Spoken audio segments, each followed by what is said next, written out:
Assalamualaikum warahmatullahi wabarakatuh. Selamat pagi rekan Tanami TV. Selamat beraktivitas. Semoga dalam keadaan sehat walafiat, sehat badannya, sehat keluarganya, banyak uangnya, banyak rezekinya. Amin. Pagi ini saya pengen ngajak teman-teman petani untuk jalan-jalan di sawah. Jadi seperti ini keadaan areal persawahan di daerah Sungai Kilang, Nagari Palangki. Ini di bagian atas. Ini kita hari ini mau jalan ke sawah yang saya olah. Ini paritannya. Kalau sudah panen ya seperti ini. Paritannya airnya tidak mengalir. Beda ya. Kalau seperti yang di Gembel Taiwan, paritannya banyak airnya. Kita coba jalan-jalan. Jadi teman-teman petani juga bisa lihat seperti ini areal persawahan di daerah daerah sini ya, daerah sini.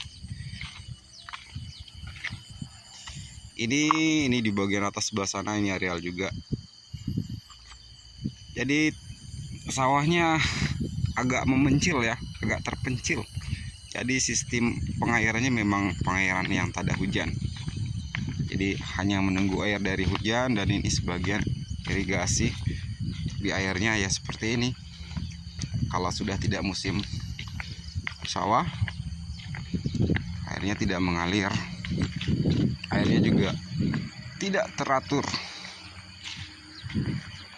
Beda kalau ini kita sudah seperti yang di perairan Gembel Taiwan. Wah, udah mantep banget. Ini dia sudah pada panen semua. Kita jalan-jalan saja pagi ini.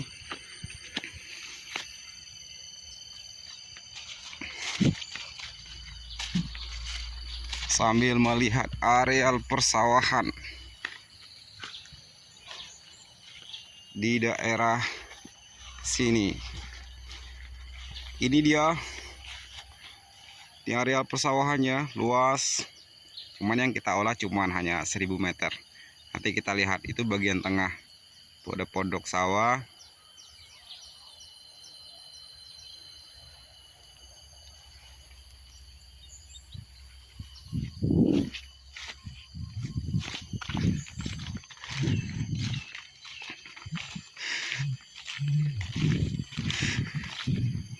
Jadi sudah pada panen. Dan untuk area yang sebelah sini kayaknya belum ada yang mau tanam padi sebelum bulan Ramadan ya. Ini kayaknya masih menunggu setelah Lebaran baru mulai tanam lagi. Ada anjing tetangga yang ikut ya. Tadi kebetulan saya lewat sana dan ada anjing. Oke, ini ya, ikuti terus. Kita mau lihat bagian mana yang kita sedang olah. Buat teman-teman ya, teman-teman petani, dulur tani yang baru datang di channel ini, silahkan kalau suka dengan video-video yang ada di Tanami TV, silahkan di subscribe, silahkan di like dan dibagikan kepada teman-teman yang lain, karena Tanami TV akan selalu memberikan informasi tentang pertanian dan peternakan. Ini sawah tetangga ya, tangga. Ini lumayan agak sulit jalannya nih.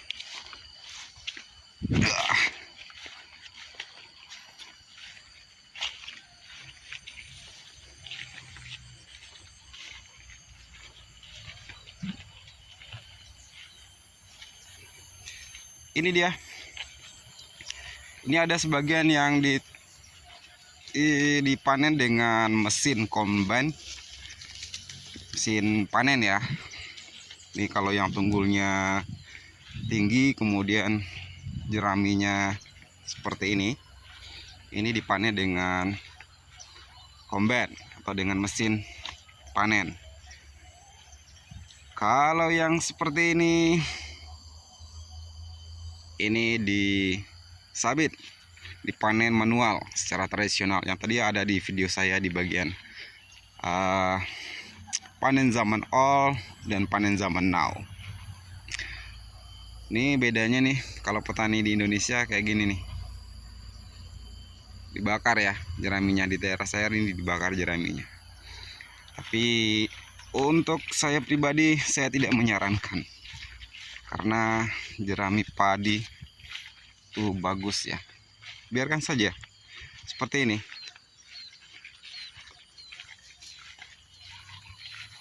Jadi saya tidak menyarankan buat petani ya jeraminya dibakar, kecuali memang ada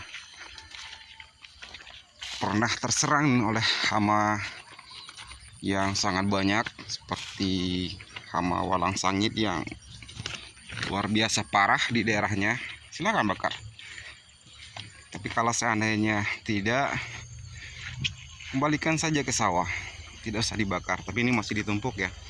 Ini yang dipanen dengan manual. Kalau dengan manual biasanya jeraminya tertumpuk seperti itu, karena dia fokus. Setelah disabit, diangkat, kemudian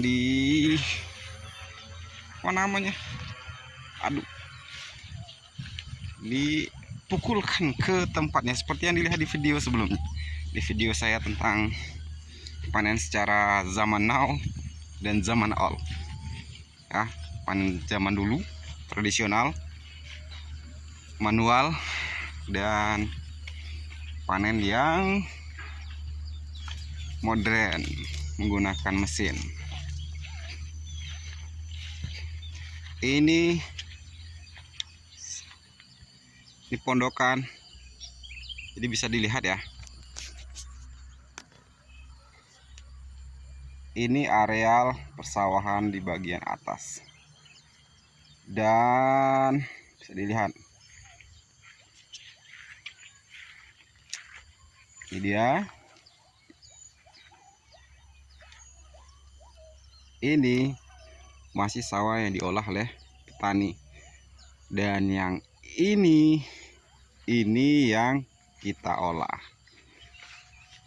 Jadi sawahnya tidak terlalu luas, dan pematangnya juga nih bisa dilihat nanti. Mudah-mudahan nanti gembel Taiwan lihat ya, pematangnya kayak gini ya. Ini dia luasannya,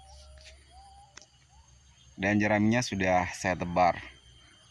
Ini panennya dengan manual kemarin, karena sempat tertinggal ya,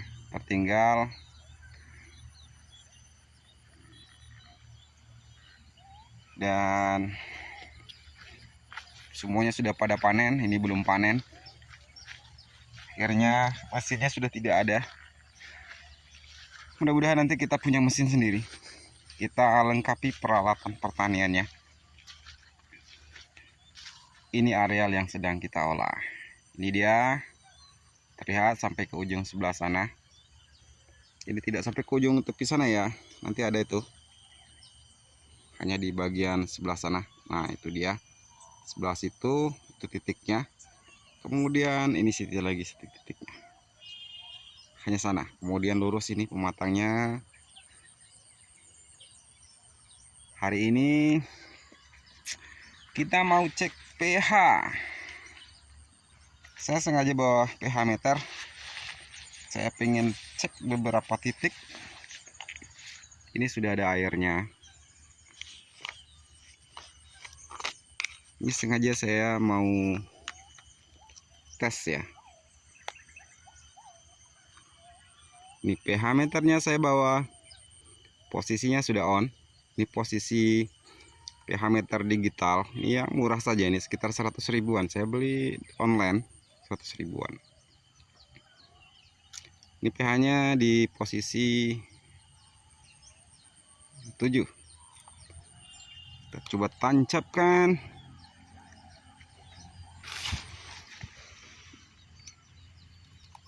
Iya. Kita lihat.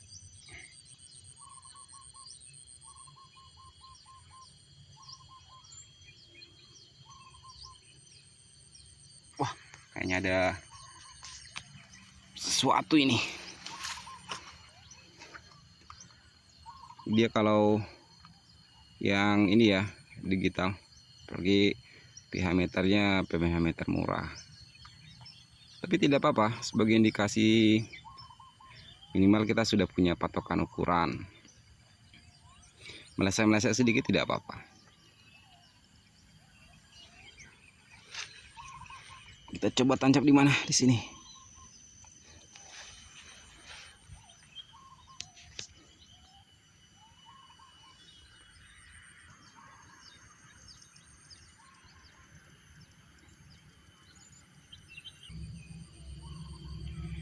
Ini dia titiknya. Bisa dilihat pH-nya 4,5. Ini belum kita olah ya. Jadi kita cek dulu. Saya sengaja cek, ingin tahu pH setelah panen seperti apa pH-nya. Ini di titik sini, ini titik pertama di tengah-tengah ya. Di sawahnya di sebelah sana, ini pinggiran pematang sini, di sini ya, ini titiknya. Kemudian ini titiknya. Satu lagi nanti kita ambil sekitar beberapa titik.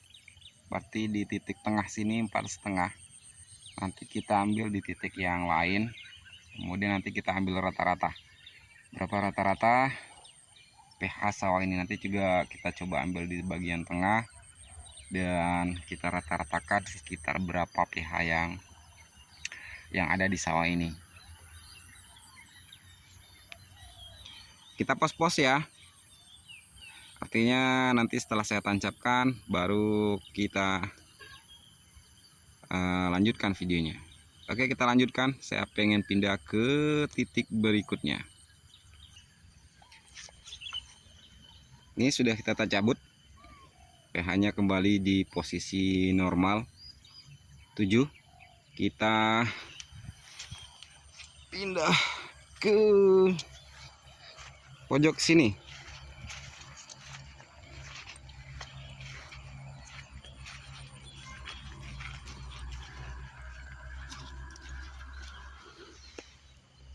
Di sini sajalah. Dia terus pH-nya posisi 4,5. Ini di pojokan yang pertama, ini dia.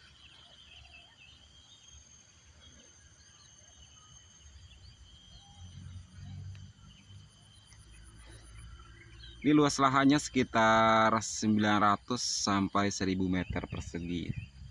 Kisaran 1000 meter persegi lah. Jadi kita menggunakan teknik tanam tabela.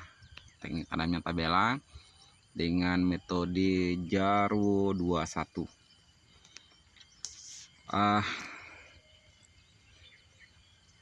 Ini dia, dan saya memang punya konsep untuk bagaimana petani itu biaya operasionalnya sedikit ya. Jadi saya sedang mencoba melakukan percobaan bagaimana hasilnya sama, cuman penggunaan pupuk tidak terlalu banyak, apalagi dengan harga pupuk yang sekarang luar biasa. Kemudian penggunaan pestisida juga ditekan seminimal mungkin. Kalau memang ada bagian perlu yang di pestisida yang sudah gawat banget, silahkan. Tapi saya akan coba menggunakan sistem dari bahan herbal, kita coba sebagai alternatif untuk pestisidanya. Ini dia. Kita coba tes dulu ya. Ini kembali lagi di normal 7.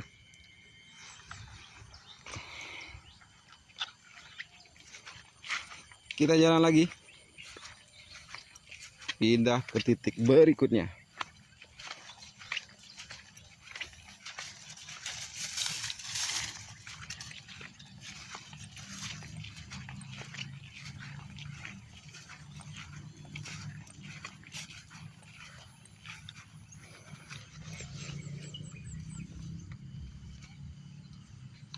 Di posisi 7 kita coba tancapkan. Ya, mati dia. Wah, agak error ya. Ini dia. Baterai kayaknya nih, baterai. Itu dia berjalan posisinya. Nah, di titik ini 4,6. Ngedrop ya.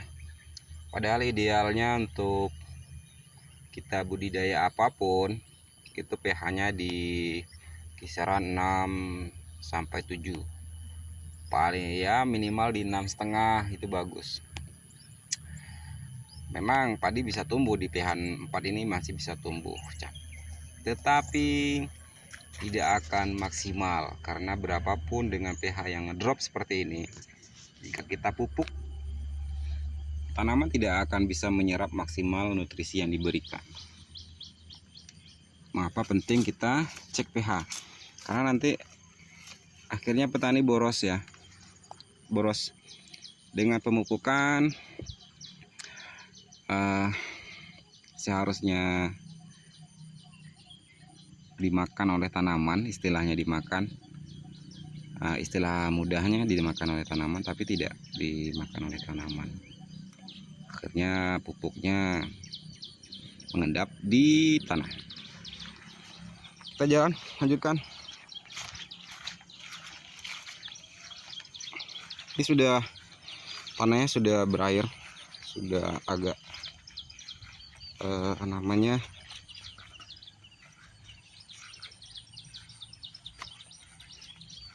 kita ambil yang bagian tengah saja.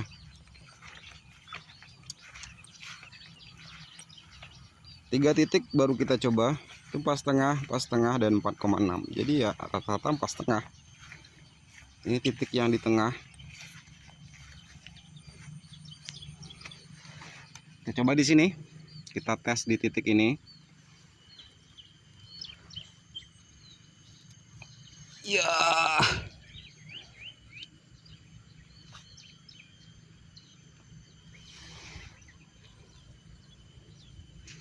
terlihat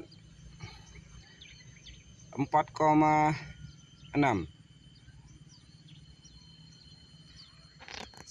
pH-nya 4,6 juga.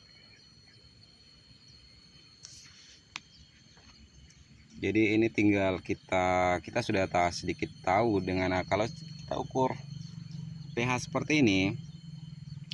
Jadi nanti kita tahu ya apa yang harus kita lakukan ke depannya untuk lahan ini. Jadi lahan ini kondisinya sekarang ini adalah asam. Jadi 4,5 itu asam. Jadi kita akan normalkan menjadi 6,5, minimal di 6,5 nanti untuk tanam, baru kita akan tebar. Jadi kita akan berupaya ini menjadi 6,5. Caranya seperti apa? Jadi kalau untuk lahan yang seperti ini kondisinya, ini kekurangan C organik ya, C organik, kemudian kekurangan kalsium dan magnesium ya, CaO dan MgO yang ada di dalam kapur dolomit. Kita coba di tengah sawah.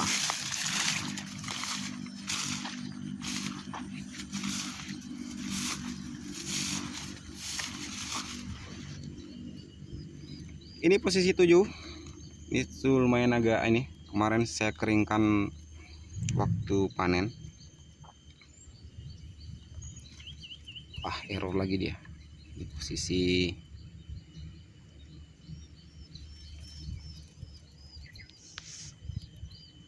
4,5.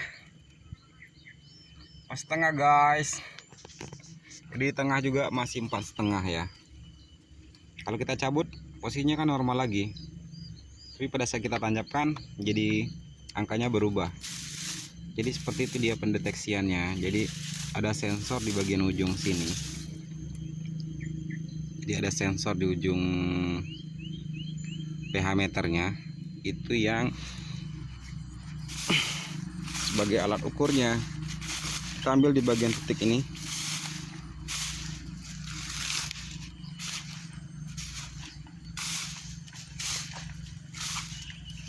Ini untung lahannya kering ya, keras, jadi walaupun berair masih keras juga. Kita ambil di sini. Ini pH-nya 7, kita coba tancap.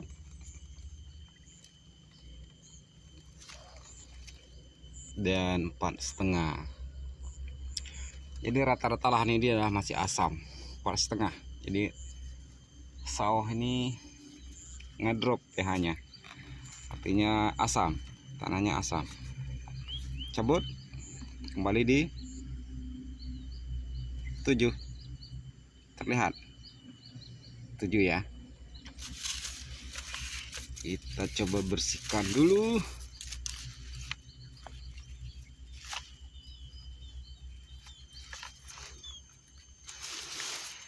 Kita pindah. Kita sudah bagian tengah, kita pindah ke pinggir pojok sebelah sana.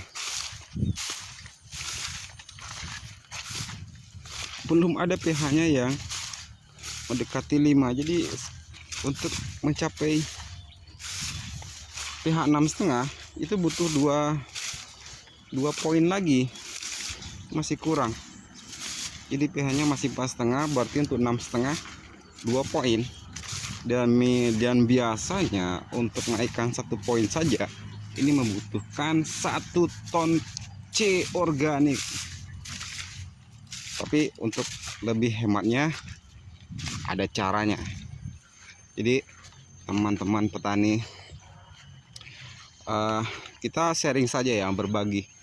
Jadi saya hanya berbagi, dia hanya berbagi agar nanti petani lebih cerdas sehingga tidak boros.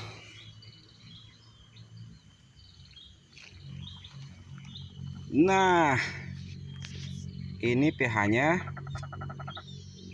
4. Ini pH-nya 5,3. Jadi di sini pH-nya ini 5,3. Ini di pojok yang ini ya. Kita normalkan kembali. Jadi kalau kita lihat di sini, titik ini yang lumayan. Titik ini tidak terlalu asam. Jadi di sini naik untuk ke 6,5 hanya 1 poin. Tapi di bagian tengah sana itu butuh 2 poin untuk menjadi 6,5. Jadi butuh ini. Jadi kebutuhan untuk C organiknya ini banyak. C organiknya itu sebetulnya banyak ya. Ini jerami juga C organik karena ini mungkin belum busuk, masih masa pembusukan. Nanti kita spray ini ya. Ini juga C organik. Kotoran hewan juga C organik. Nanti kita tambahkan dengan kotoran hewan. Saya akan coba tambahkan ini sekitar 1 ton nanti. 1 ton kotoran ayam. Ini titik yang pertama. Kita tes di sini. Ini pH-nya 5,2.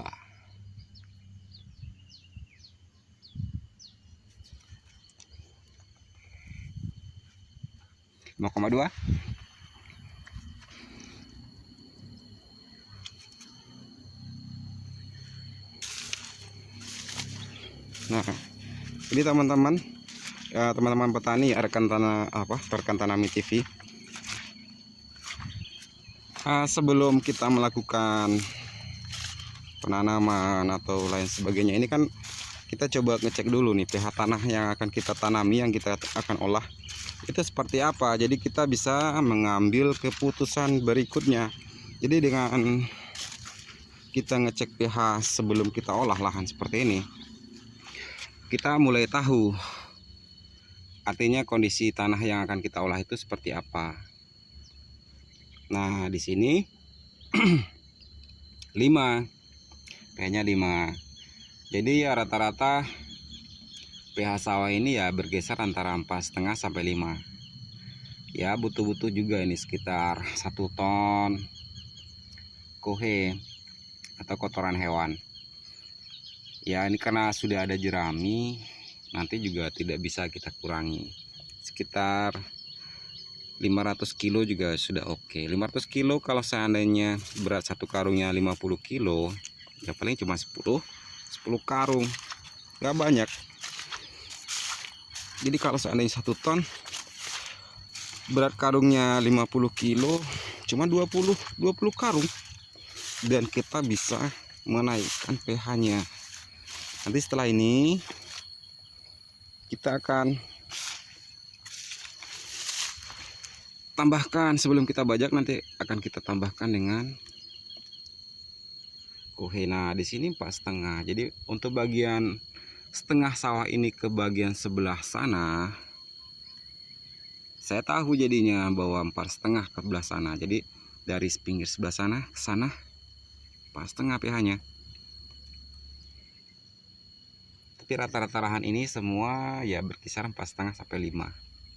Ya 5,3 yang paling tinggi. Kita ambil rata-rata yang 4,5-an lah. Jadi seperti itu. Nah, ini sawah tetangga. Kita coba tas 1 titik ya. 1 titik kita coba.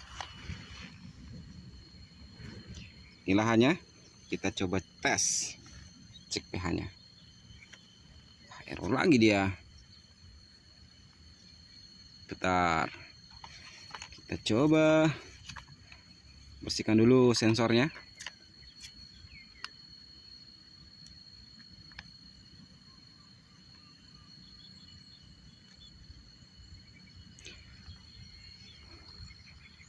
Ini lumayan luas, ini sekitar 2.500 meter ini. 1/4 hektar.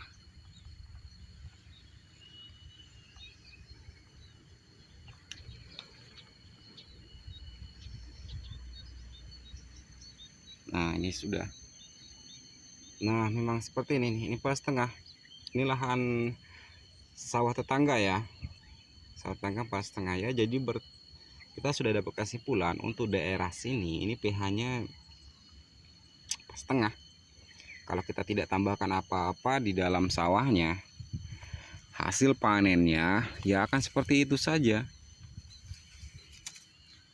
Pupuk yang kita berikan tetap banyak, tapi tidak diserap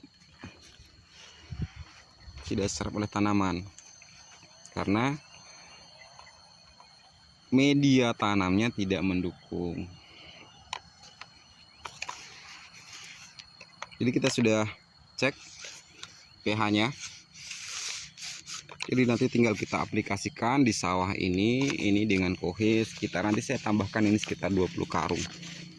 Di sambil kita menunggu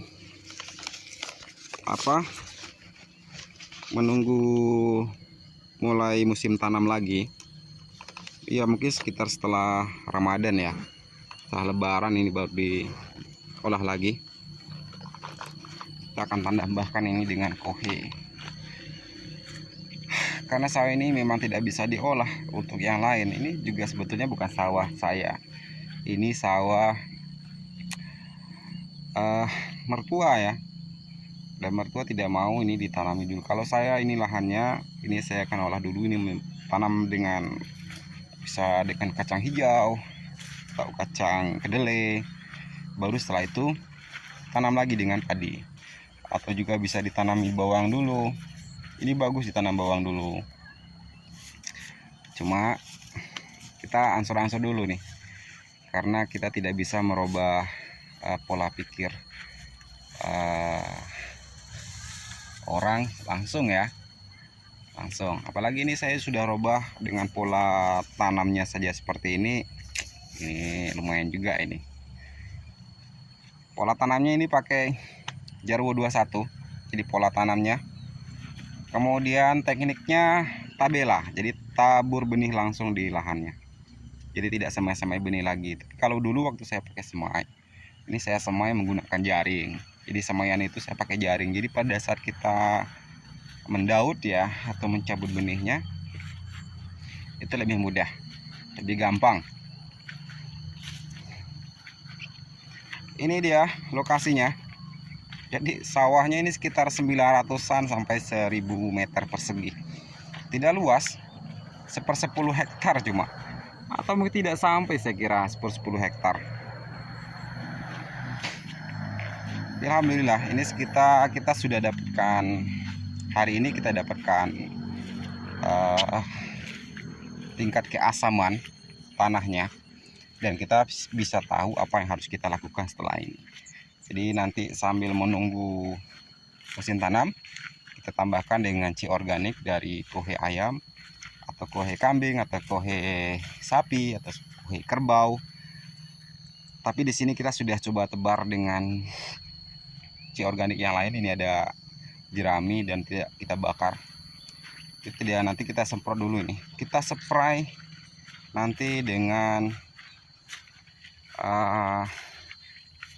QRR 21 dari KP2M Nusantara. Dan tapi kita akan tebar dulu. Jadi rencana saya untuk lahan ini, kita tebar dulu dengan kohe merata, kemudian kita spray atau kita kocor nanti dengan dengan agen hayati ya. Bisa kita gunakan dulu nanti dengan M4 pertanian. Kalau tidak memiliki QRR 21, kita spray dengan M4 pertanian itu. Ini mungkin sekitar 1 liter. Saya sebar saja semua nanti 1 liternya. Nanti kita tambahkan lagi dengan garam spray, ini disemprot nanti dengan garam untuk mengatasi gulma. Jadi ada organik menambah mineral juga di lahan ini. Setelah itu baru nanti kita bajak. Kita masukkan air, kita rendam beberapa saat. Habis itu kita bajak dan kita rendam lahannya. Jadi kita olah lahan dulu ini. Jadi tugas pertama yang harus kita lakukan untuk lahan ini adalah pengolahannya semaksimal mungkin agar nanti pada saat kita cek yang kedua sebelum tanam. Jadi nanti kita cek lagi ya. Jadi 3 hari sebelum tanam atau tebur benih langsung, kita cek lagi pH-nya berapa. Kalau sudah 6,5, baru kita tabur benihnya.